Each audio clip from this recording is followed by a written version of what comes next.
Hello दोस्तों, आपका हमारे चैनल में स्वागत है। आज की इस वीडियो में हम देखेंगे रीजनिंग के क्वेश्चन जो कि गवर्नमेंट एग्ज़ाम में पूछे गए क्वेश्चन हैं और यह बहुत ही महत्वपूर्ण क्वेश्चन है।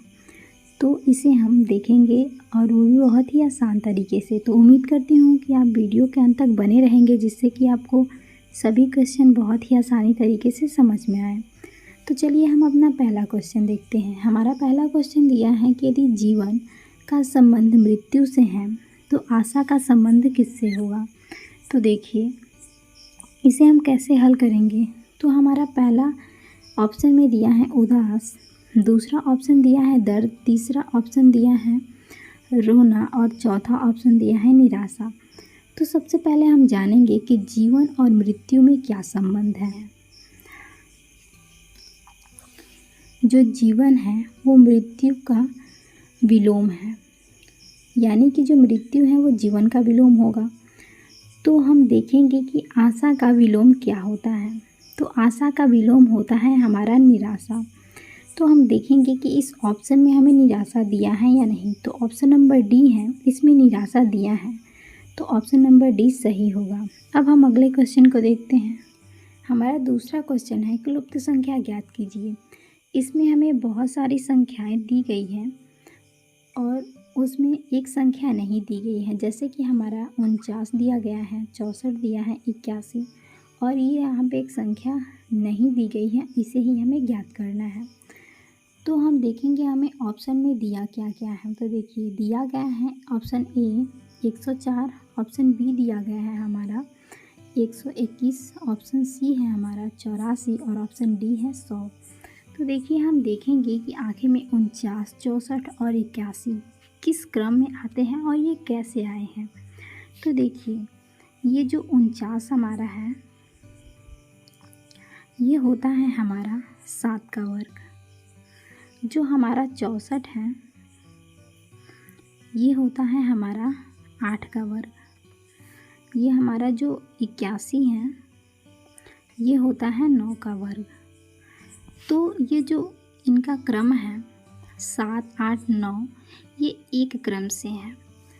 तो यहाँ पे जो हमें लुप्त संख्या ज्ञात करनी थी वो इसी क्रम में आएगी, यानी कि 9 के बाद 10 पड़ेगा, तो 10 का जो वर्ग होगा वही यहाँ पे हमें संख्या लिखनी है। तो यहाँ 10 का यदि हम वर्ग करेंगे 10 का तो वो हो जाएगा 100 और 100 हमारे वह संख्या है जो यहाँ पे लुप्त है।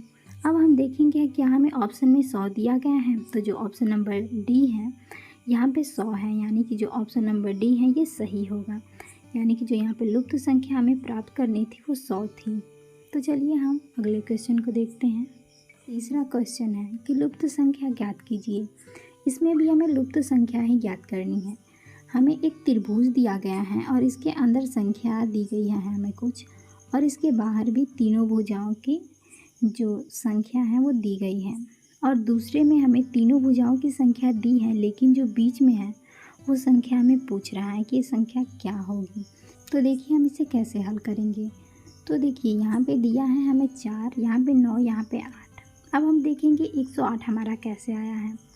तो यदि हम इन तीनों का यदि वर्ग करके जोड़ते हैं तो हमें 108 नहीं प्राप्त होगा। जैसे कि 4 का वर्ग करेंगे तो 4 चौका 16, 9 का वर्ग करेंगे तो 9 9 81 और 8 का वर्ग करेंगे तो 8 8 64, यानी कि इन तीनों को यदि हम जोड़ते हैं तो हमारा 108 से अधिक हो जाएगा।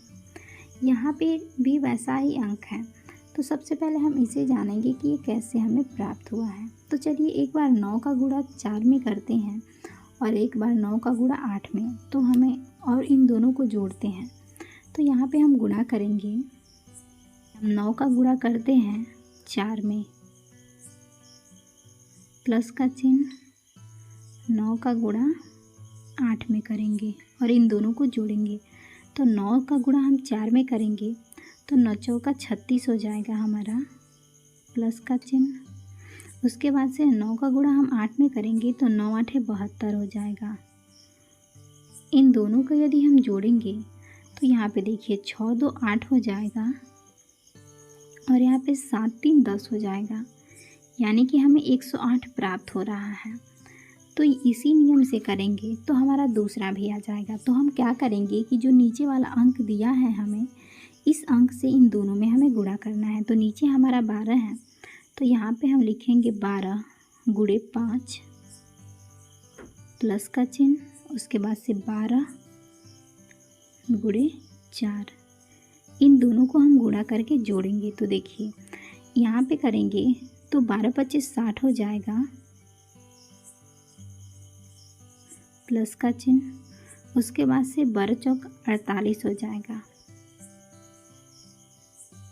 और हम इन दोनों को जोड़ेंगे तो हमें क्या प्राप्त होगा, तो 0 में 8 को जोड़ेंगे तो 8 और उसके बाद 6 4 10, यानी कि ये भी 108 ही होगा। तो हम देखेंगे हमारे ऑप्शन में 108 दिया है, तो जो हमारा ऑप्शन नंबर 2 है वो 108 है। तो यानी कि जो ऑप्शन नंबर 2 होगा वो सही होगा।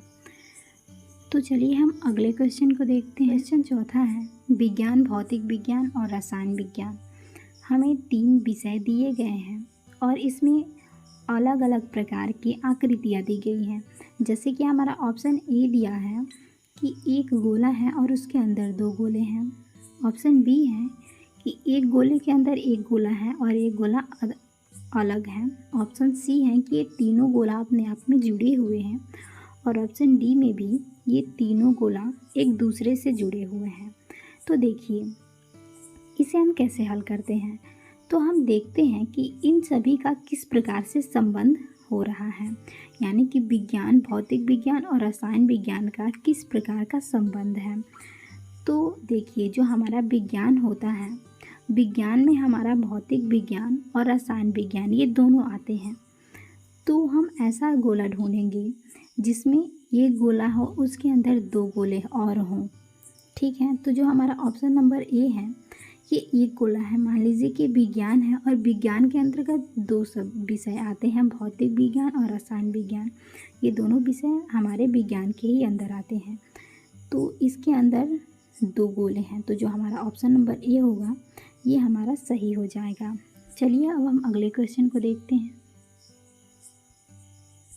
5वां क्वेश्चन है, यदि बी की माँ ए की माँ की पुत्री है तो बताइए कि ए और का बी से क्या संबंध है। जो बी की माँ है वो ए की माँ की पुत्री है, तो ए बी में हमें संबंध बताना है। तो देखिए जो हमारा ए है उसकी माँ जो है वो जो बी है उसकी माँ की पुत्री है, यानी कि ए और बी की माँ दोनों की माँ एक ही है।